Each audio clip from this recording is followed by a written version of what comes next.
it's been so long. I've had a really busy month, and a lot of crazy stuff has happened. I regrew my beard, but it grew back with a patch. Really nasty right there, which has never happened before. So I might be going face bald, and if I go face bald, I'm quitting the internet forever. But I wanted to show you guys something that I found while you were gone. Oh, not that, sorry. I found this. This is a VHS tape. It's how people recorded video when I was young. Instead of being digital, they physically put the video recording on this strand of tape on the back, and the machine would play that back. The quality was disgustingly terrible, but it was extremely convenient, which is why it beat out Betamax. But I'm not here to tell you guys about the technology of this tape, but rather, what's on it. Come on.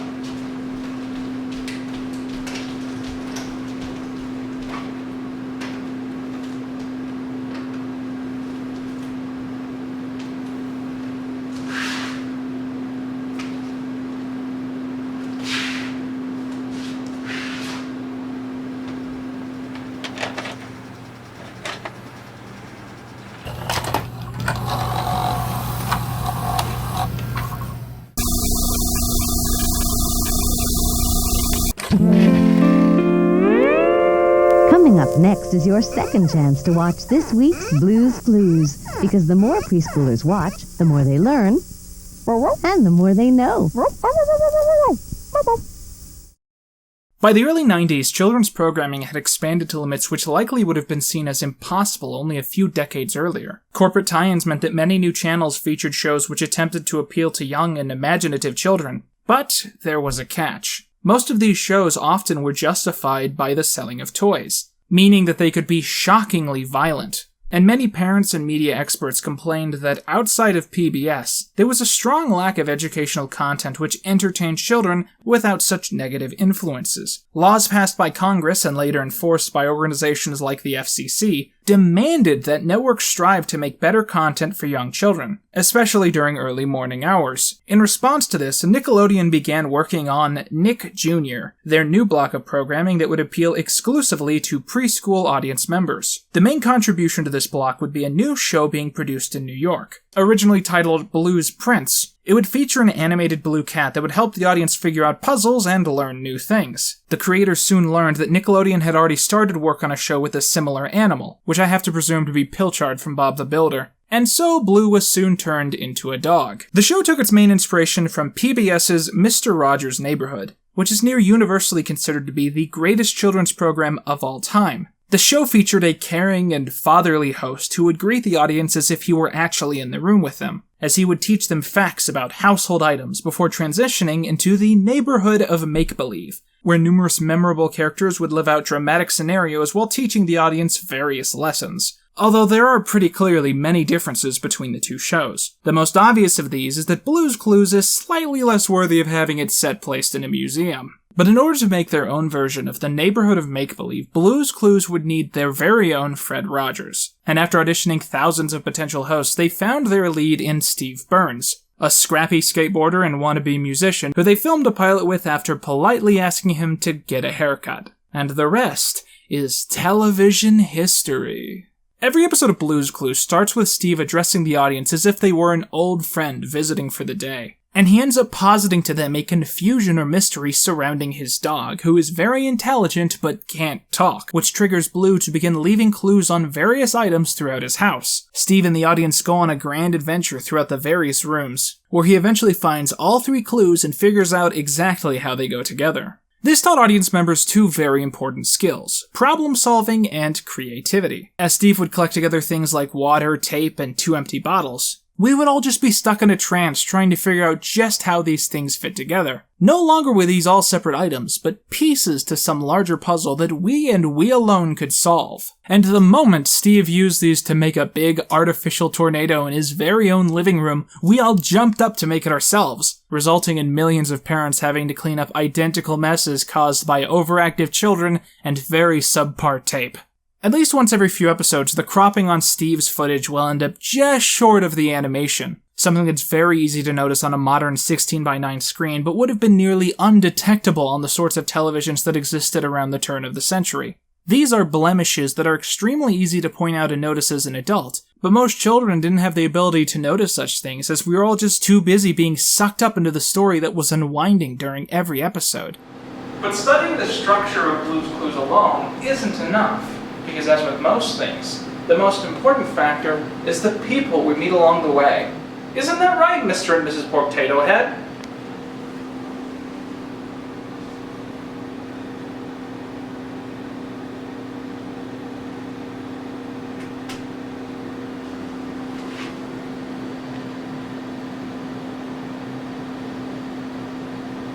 I so desperately want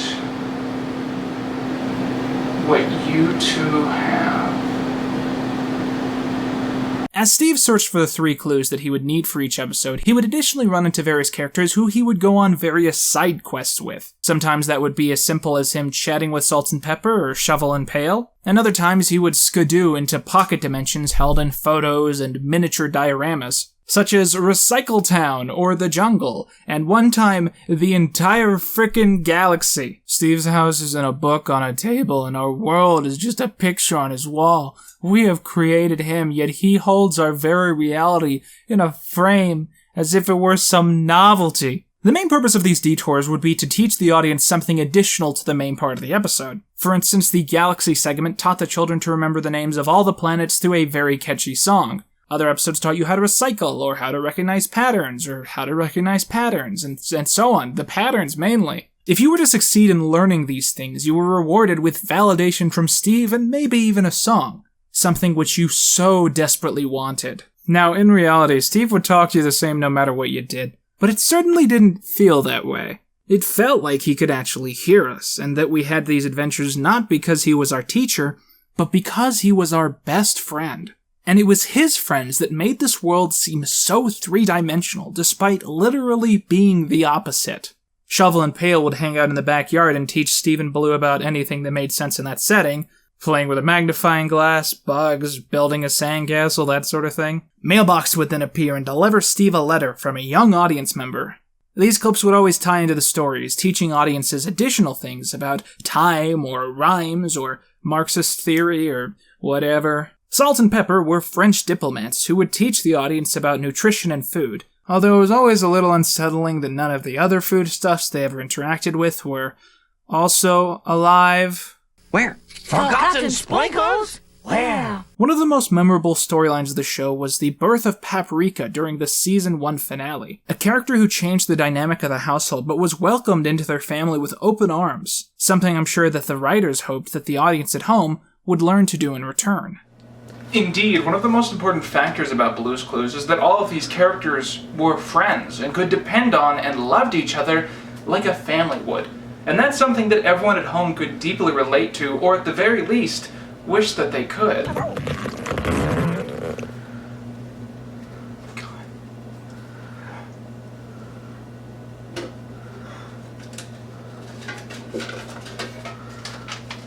We just got a letter. We just got a letter. We just got... It's another death threat. On April 29th, 2002, a 3-episode event, almost like a miniature film, premiered on Nickelodeon. The storyline started with Steve trying to find something for show and tell, only to then get a call as he was pulled away from the audience. He then turned back to announce that Joe, his younger brother and a former cast member of Fox's Power Rangers in Space, was going to be visiting for the day. This wasn't too irregular. We sort of got used to hanging out with other people whenever we went to see Steve. Miranda was always there, and it was like, hey, she's fine. It's just like, I'm here to see Steve, lady. But when Joe showed up, things felt different. Joe wasn't just stopping by. He was helping Steve look for clues full time. And as things progressed, this only felt more and more unsettling to the audience. The second episode of the storyline featured Blue wanting to give Joe a gift, with the two deciding to play Blue's Clues to figure out what that gift was. Through the episode, they gather paper, a crayon, and a spiral shape, and it doesn't take a lot of time in the thinking chair for Joe to figure out that Blue was describing the handy-dandy notebook itself. So Blue wants to give Joe a notebook. This clip is pure concentrated anxiety converted into a video form, but it's also super cathartic, and I don't know how to explain that discrepancy to you. Yes, the end of Season 4 brought with it the exit of Steve and the entrance of Joe, a storyline which is so infamous that it's probably what the show is mostly known for at this point. But to understand why this all had to play out, we have to look at the show from a totally different perspective.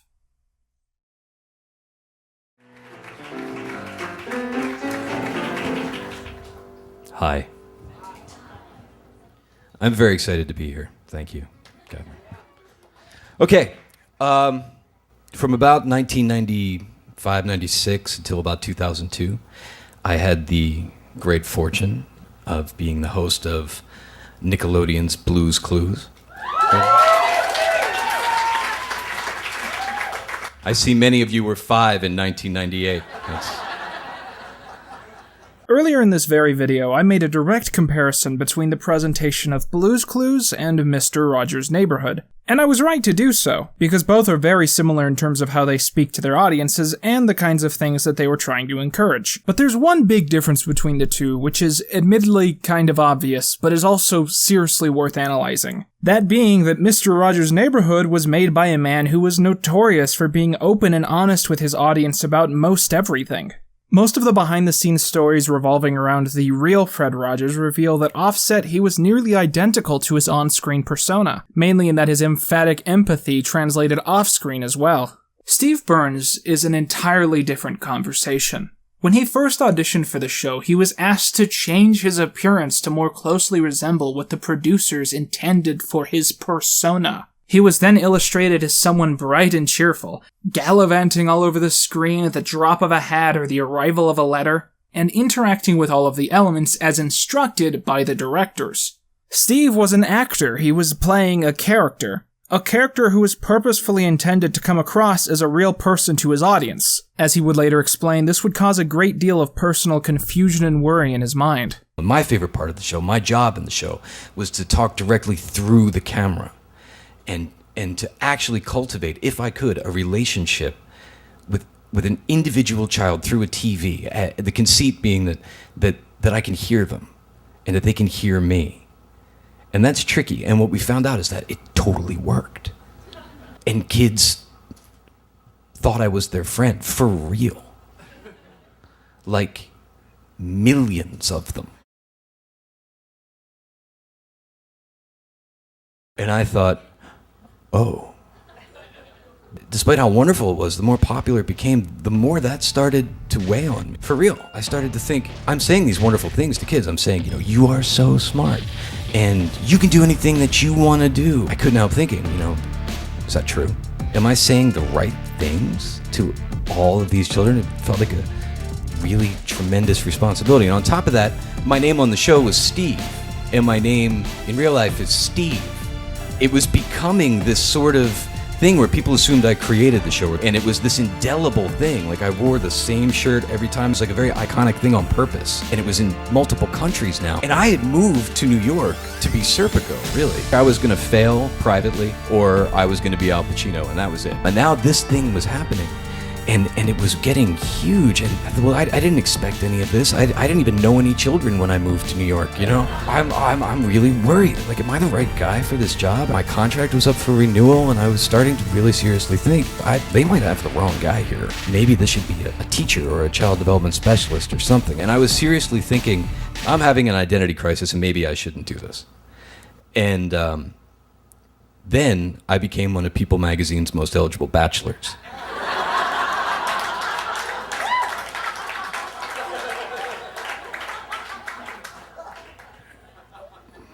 And that sounded good. Steve Burns is seriously one of the most fascinating public figures that I grew up knowing during my childhood.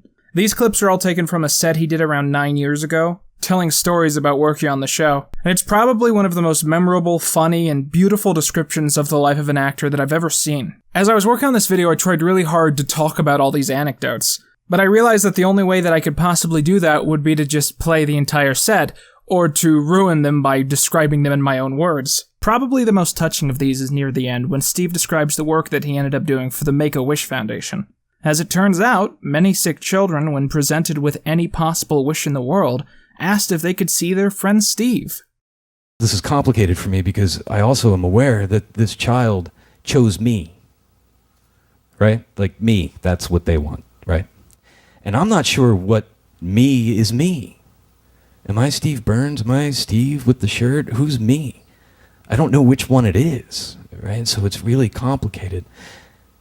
But that helped me realize that whether I wanted it to be true or not, whether I expected it to be true or not, the answer was both. Despite initially feeling unsure about his role in the show, Steve continued to appear for some time after this. This was until 2002, when he decided that it was finally time to leave. His choice wasn't driven by anything deeply emotional or psychological, but by his hairline. Steve was going bald, and as he's explained numerous times, losing all of his hair on a national children's television program was not something that he planned on doing. But I think that his impending hair loss actually represents something larger about his situation. That being that he was about to enter his 30s, and it was going to end up feeling a little odd playing a character who was meant to have the mentality of a child as he continued to age and mature. Steve could feel that within a few years, Blue's Clues would become something that he would feel awkward continuing to do, so he decided to quit before any of that started happening. And thus, Joe came into being. He was played by actor Donovan Patton, and was presumably given a different name from his performer to spare him from the same existential collapse that his predecessor had gone through previously. And of course, we got the 3-episode storyline transitioning between the two hosts, showing them solving puzzles and working as a team. And then, on April 22nd, 2002, everything changed. It's the bus. The bus is here. Goodbye, Steve. We'll miss you. Bye-bye. Take care. Yeah, I'll miss you too. Bye, Steve. Bye. Joe, remember, Blue's paw prints will be on the clues. Blue's Clues? Exactly.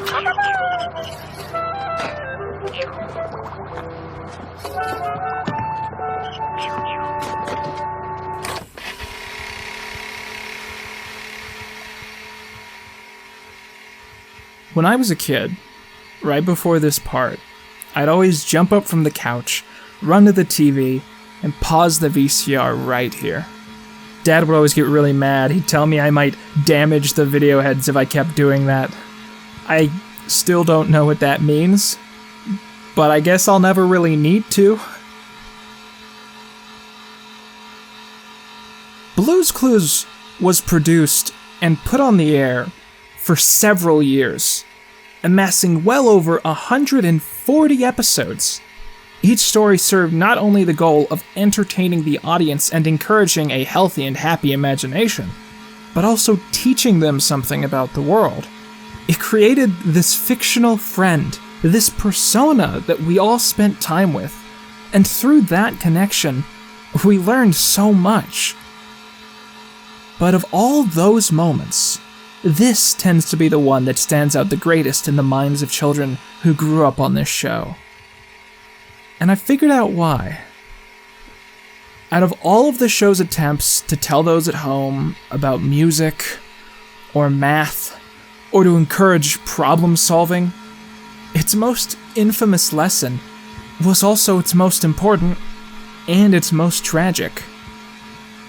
That time waits for no man. Throughout your life, you're going to meet a lot of people like Steve. Kind, caring people who make your day a little brighter, who you yearn to spend more time with because they're just that fun to be around. As your paths cross, you get to spend countless hours with them, and you find yourself seeing those moments as the best in your life. And then, sometimes, that has to end. Maybe they change. Maybe you change. Or maybe you're both the same. And despite how much you've loved the days that you've shared, something pulls you apart. One of you has to get on that bus and ride off into the sunset, going to continue their lives, but all on their own. And that can hurt. That can hurt a lot. But you have to keep moving. You have to find new people and new experiences to fill that void. Because pausing the tape and refusing to let the world turn, can be just as heartbreaking. Thanks again for all your help. Now it's over, I'm dead and I haven't done anything that I want. Or I'm still alive and there's nothing I want to do. Blue's Clues taught me that nothing is forever. And that's okay.